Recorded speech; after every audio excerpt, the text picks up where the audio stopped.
issued at 6:22 a.m. Mountain Daylight Time.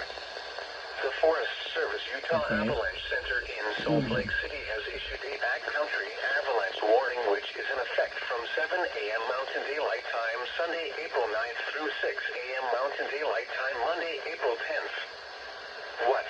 The avalanche danger for the warning area will rise to considerable and high today.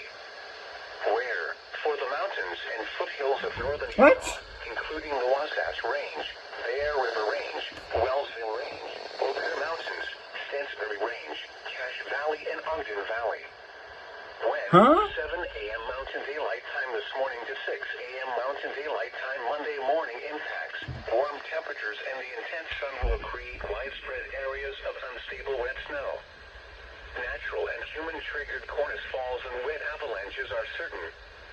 People should avoid an avalanche terrain off of and out from under slopes steeper than 30 degrees and stay clear of avalanche runouts on all aspects and elevations. Stay off of and out from under slopes steeper than 30 degrees. Backcountry travelers should consult www.avalanchecenter.org or call 1-888-999-4019 for more detailed information. This warning does not apply to ski areas where avalanche hazard reduction measures are performed.